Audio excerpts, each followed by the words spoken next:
Stents की life कितनी होती है, ये मुझे बार बार ब्लॉकेजेस क्यों हो जा रहे हैं, स्टेंट बंद हो जाने पे क्या स्टेंट निकाल दिए जाएंगे, ये बहुत कॉमन क्वेश्चंस हैं जो डेली बेसिस पे हम लोगों से पूछे जाते हैं। तो अगर आपको भी स्टेंट्स लगे हुए हैं या आपके जानने में आपके परिवार में किसी को स्टेंट्स लगे हुए हैं और आपके भी ये या इससे मिलते जुलते क्वेश्चंस हैं, तो ये वीडियो आपके लिए है।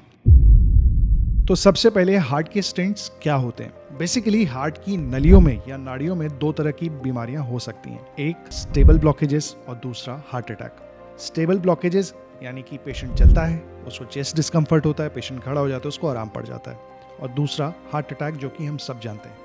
हार्ट अटैक होता है किसी भी नली के एकदम सडनली ब्लॉक हो जाने की वजह से। स्टेंट्स का काम इन्हीं ब्लॉकेजेस को दूर करने का है। उस ब्लड वेसल में जिसमें ब्लॉकेज है उसमें ब्लड फ्लो को रिस्टोर करता है, जिससे कि हार्ट की मसल्स को एडिक्वेट अमाउंट में ब्लड मिल पाए। तो स्टेंट्स हेल्प कैसे करते हैं हमारी? स्टेंट्स हार्ट की मसल्स को ब्लड फ्लो इंप्रूव करते हैं और दूसरा, इससे हार्ट डिजीज के सिम्टम्स भी कम होते हैं। सिम्टम्स यानी कि जैसे चेस्ट पेन, ब्रेथलेसनेस, ये स्टेंट डलने के बाद यूजुअली कम हो जाते हैं। तो करंट जनरेशन ऑफ स्टेंट्स जो भी आज की तारीख में यूज की जा रही है, they are relatively very safe. Safe होने का मतलब उसमें कॉम्प्लिकेशंस होने के चांसेस बहुत ही कम होते हैं। बट किसी भी प्रोसीजर की तरह स्टेंटिंग भी फ्री ऑफ कॉम्प्लिकेशंस नहीं है। रेट ऑफ कॉम्प्लिकेशंस बहुत लो है, बट ये जीरो नहीं है। इन्हीं कुछ रेयर कॉम्प्लिकेशंस में से एक कॉम्प्लिकेशन है स्टेंट का फेल हो जाना। अक्सर हमें ऐसे बहुत सारे लोग मिले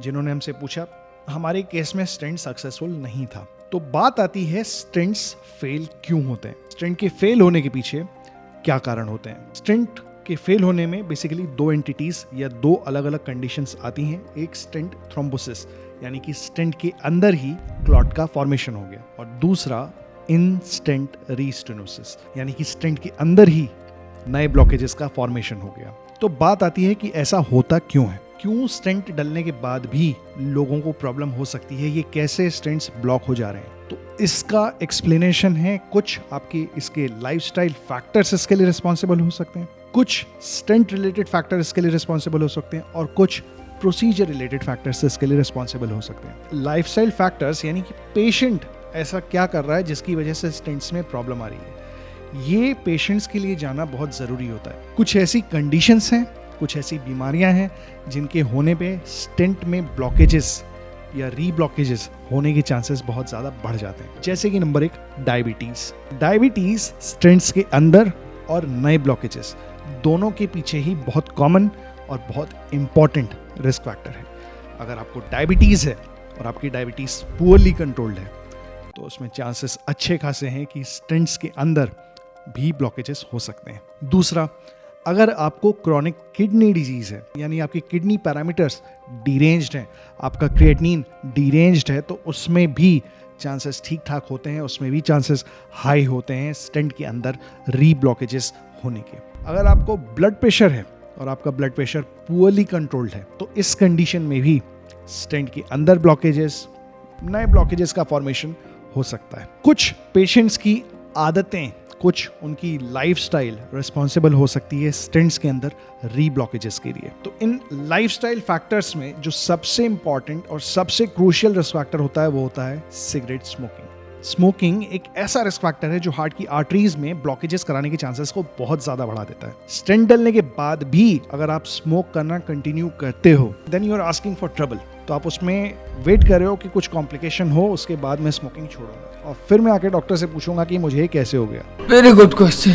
तो बेसिकली जो भी लोग स्मोक करते हैं उनमें ऐसा पाया गया है कि स्टेंट में री-ब्लॉकेजेस होने के चांसेस बहुत ज्यादा बढ़ जाते हैं। कहा जाता है कि स्मोकिंग की वजह से कुछ प्लेटलेट फंक्शंस ऑल्टर हो जाते हैं, और कुछ आपकी जो ब्लड वेसल्स की इनर मोस्ट लाइनिंग होती है, एंडोथीलियम, उसके फंक्शंस में चेंजेस आते हैं, और ये कुल मिला के प्रीडिस्पोज करता है आपको स्टेंट रीस्टेनोसिस के लिए या री-ब्लॉकेजेस के लिए। तो जिन भी लोगों की एंजियोप्लास्टी की जाती है, उनको ये एडवाइस किया जाता है कि भाई अब बहुत हो गया, अब स्मोकिंग बंद कर दो। क्योंकि कितनी भी अच्छी क्वालिटी का आपको स्टेंट लगा हो, कितने भी तरीकों से आपके स्टेंट को प्रोसीजर में ऑप्टिमाइज किया गया हो, अगर आप स्मोक करते रहोगे आपके स्टेंट बंद हो जाएंगे। इसके अलावा कहा जाता है कुछ लोगों में कुछ जेनेटिक एबनॉर्मेलिटीज होती हैं जो स्टेंट में रीब्लॉकेजेस के लिए पेशेंट्स को प्रोन बनाती हैं। कुछ लोगों में इन्फ्लेमेशन भी कहा गया है कि ये रिस्पॉन्सिबल हो सकता है स्टेंट्स में रीब्लॉकेजेस का कारण।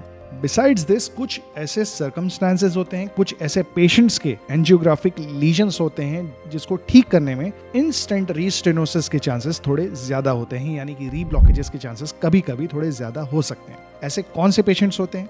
फॉर एग्जाम्पल, जिनकी एंजियोग्राफी में हमें देख के लगे कि इस पे मल्टीपल स्टेंट्स की रिक्वायरमेंट हो सकती है, या जिनकी एंजियोग्राफी देख के हमें लगता है कि ये वो कैंडिडेट है जिसको बहुत लंबे लंबे स्टेंट्स लगेंगे, या किसी वजह से आपकी आर्टरीज में कैल्शियम का डिपोजिशन बहुत ज्यादा है।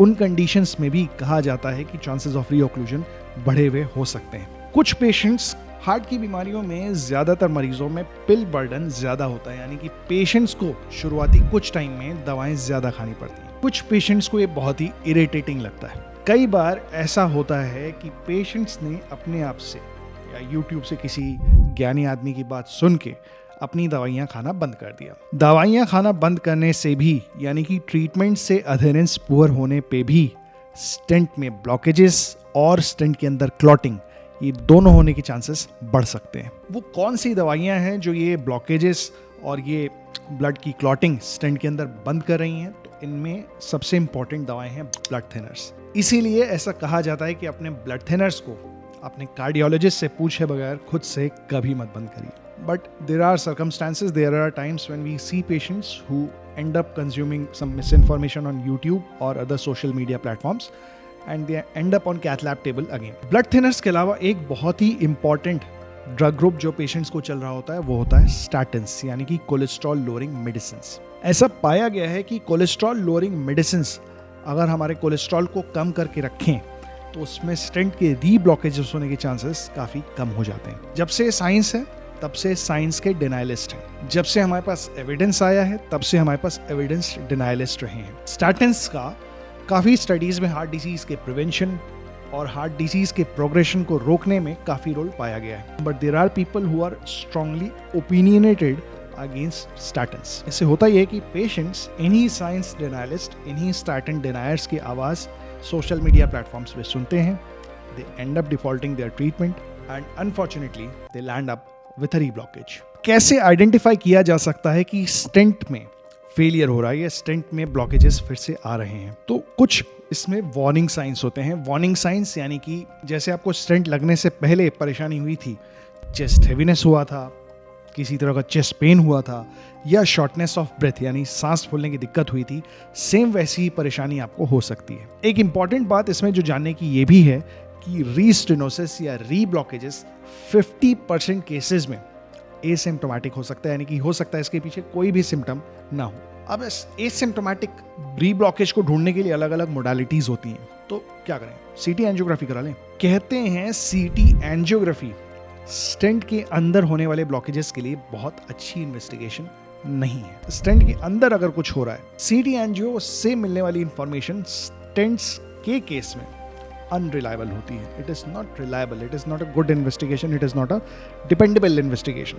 तो फिर हम क्या कर सकते हैं? इसका जवाब है कुछ स्ट्रेस टेस्ट करके देखा जा सकता है, जैसे कि ट्रेडमिल टेस्ट या स्ट्रेस एकोकार्डियोग्राम या स्ट्रेस न्यूक्लियर इमेजिंग।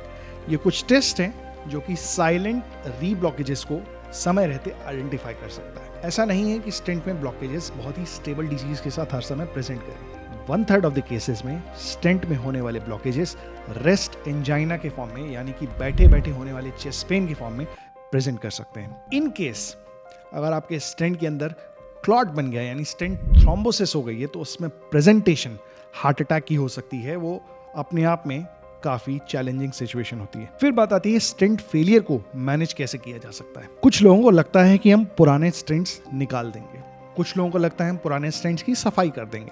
एक्चुअल में क्या किया जाता है? तो फेल्ड स्टेंट्स में यूजुअली हमारे पास 2-3 मेथड्स होते हैं, 2-3 ट्रीटमेंट मोडालिटीज होती हैं जो कि हम ऑफर कर सकते हैं। नंबर 1, स्टेंट के अंदर दूसरे स्टेंट का इम्प्लांटेशन किया जा सकता है। दूसरा, ड्रग कोटेड बलून, ये भी एक ऑप्शन है जो स्टेंट के फेलियर में ऑफर किया जा सकता है। इसमें स्टेंट नहीं डाला जाता है, बट स्टेंट के साथ जो ड्रग कोटेड होती है वो आप बलून से ब्लॉकेज के एरिया में डिलीवर कर देते हो। तीसरा, बाईपास सर्जरी। स्टेंट फेलियर में कुछ सर्कमस्टांसेस में we have to resort to options like bypass surgery. क्या करना है ये तो जान लिया, लेकिन इससे ज्यादा इंपॉर्टेंट जानने की बात ये है कि स्टेंट फेलियर ना हो इसके लिए आपको क्या करना है। तो सबसे इंपॉर्टेंट है इसमें, अगर आपको डायबिटीज है, डायबिटीज को कंट्रोल करें। अगर आपका कोलेस्ट्रॉल डिरेंज रह रहा है, कोलेस्ट्रॉल को कंट्रोल करें।